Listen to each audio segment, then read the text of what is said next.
What's up, guys? It's Adam here, aka Anti-Cena Guy, coming at you with your WWE Clash in Italy 2026 review. I'm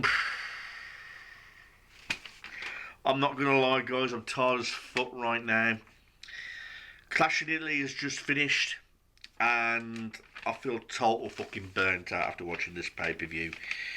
I got pretty much all my predictions in my mind right, but I'm going to go through each match one by one and tell you what I honestly think. I mean, this pay-per-view, it was way better than Backlash. I'll give it that. But again, this was not like the greatest pay-per-view of all time. The hype and the build-up for the Obafemi and Brock Lesnar match was pretty good. But I'll tell you personally what I think about that match when I get to it. The first match, Cody Rhodes retains the WWE title by defeating Gunther. And this was like pathetic. I mean, the way this match ended was fucked up, man. I mean, I think this is the only reason why this match was put together. It was put together deliberately just to build up a future match between these two guys again. Because the match started off just okay. Again, I was reversing the finishers.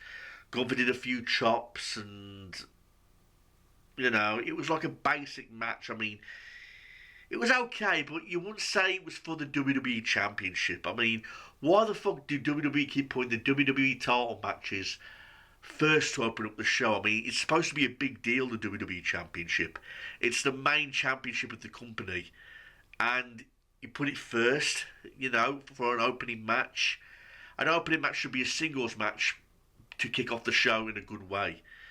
But they didn't even do that in this match. They did not hype up and fucking kick off the show in a good way because the ending was fucked up, man. I mean, Cody Rhodes did crossroads on Gunther.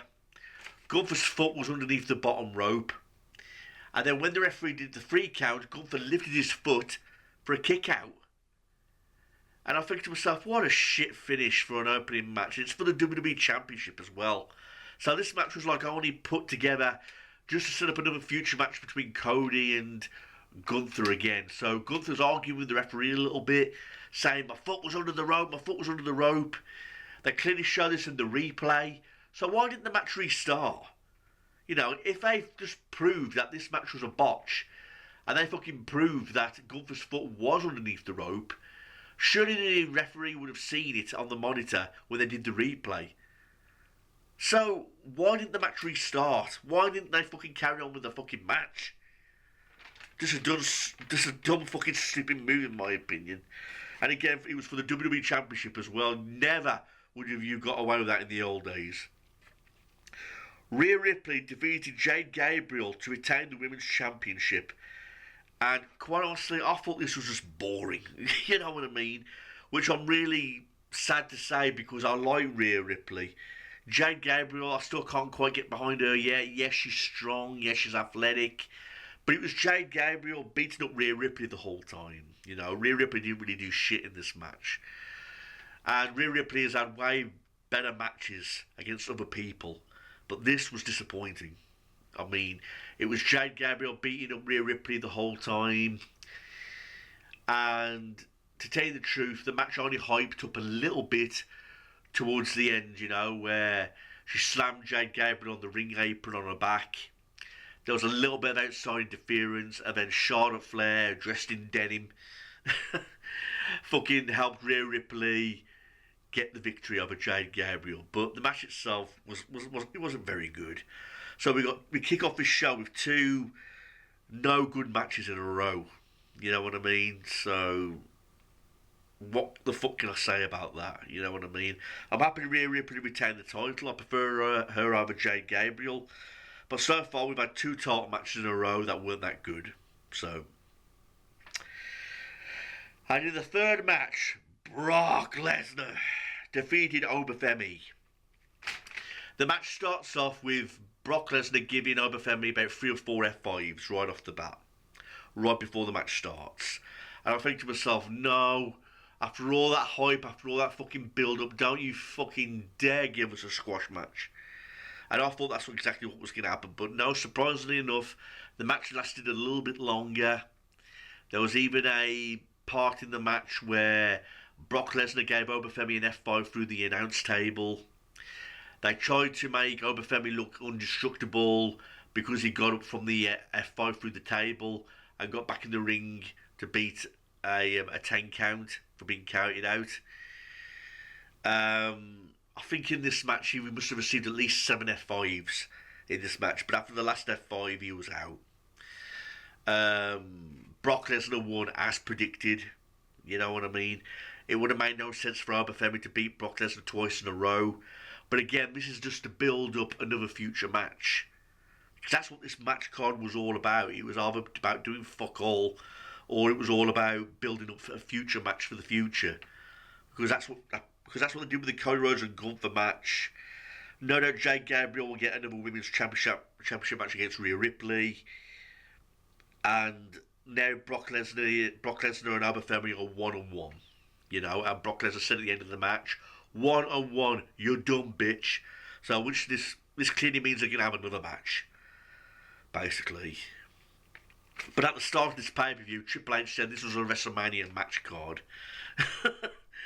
You know, and believe me, these are not WrestleMania quality matches. I mean, it looks good on paper, and they have the ability to have these as blockbuster fucking great wrestling matches, but they're not doing it tonight. I mean, just my honest opinion. Now, this match I really enjoyed. Solo Ruka defeated Becky Lynch to become the new Women's Intercontinental Champion, and this I liked. In my opinion, Solo boosted things up. You know, I mean, I like her wrestling ability. She's very pretty. You know, she made Becky Lynch look good in the match, even though she was whooping her ass. But she could do all these flips, she could do all these kicks, she could do all these maneuvers, these jumps off the top rope, and her finisher is fucking awesome. You know, so I'm really happy she won the Intercontinental title. Even though I don't care about the Women's Intercontinental title belt or the Women's US title belt, because they're mid-card belts and they don't really mean anything. But again, the women saved the pay-per-view. They saved the day yet again because the guys can't simply do it. You know what I mean? It's always the women who are always putting on the better matches other than the guys, and I truly honestly mean that. So that match I enjoyed. You know, it was nice to see Becky Lynch losing the title. It looked as though she was crying after the match, but in a way I was crying after watching all these horseshit matches. I mean, it only gets to the last part of the night where anything starts to pick up, you know what I mean. And in the main event, Roman Reigns defeated Jacob Fatu. Tribal rules for the World Heavyweight Championship. To be honest, this just felt like a basic street fight. You know what I mean? You know, me and my friends are watching this match like this. We're hoping to see blood. We're hoping to see amazing kick-ass action. You know, they go out through the crowd, they battle a bit out through there. It looked as though Roman Reigns was throwing hot dogs or mustard into the crowd. You know, there was a time where Roman Reigns took a speared Jacob Fatu through the barrier, knocked over 2 security guys. One security guy was like lying there, knocked out, and the other one was like pretending to be hurt, going, you know what I mean?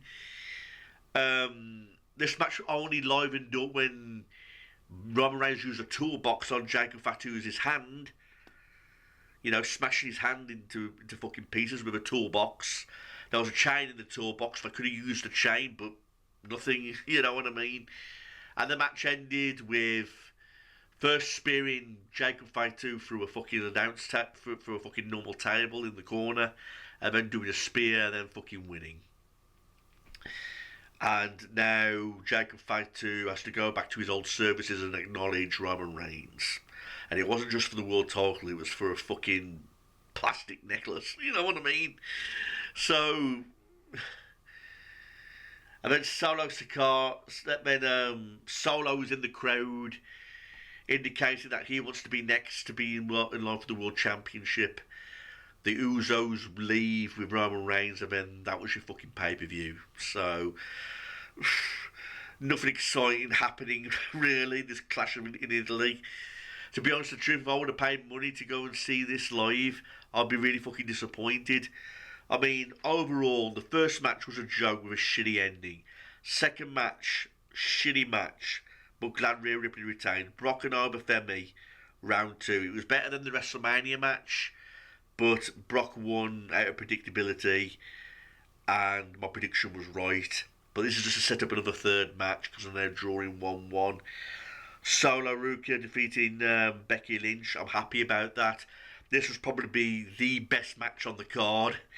And Roman Reigns and Jacob Fatu just felt like a street fight, but just very basic. That's all I'm going to say. So, did this pay-per-view suck? Maybe. I mean, don't get me wrong, it was an improvement over Backlash, but I wasn't hyped. I wasn't like, oh fuck, this is great type of feel. No, I was just sitting there. Me and my friends ate Chinese food, you know, and we're watching this thinking, when's it going to get better? And I don't know. There's just been way better pay-per-views than this. I mean, safely can say it sucks, you know what I mean? Just one great match, the Continental title match with the women, and Brock and Obafemi was just mediocre but predictable, and the rest just was just there, you know. So that's all I've got to say, everyone. There's your Clash of the Castle, not Clash of the Castle, Clash in Italy review. I'm tired as fuck now. I'm going to go to bed because I'm going to be up at 5 o'clock in the morning. So I'm going to cut this video right now, everyone, and just say this safely sucked. Peace out, everyone. Have a nice day. Bye.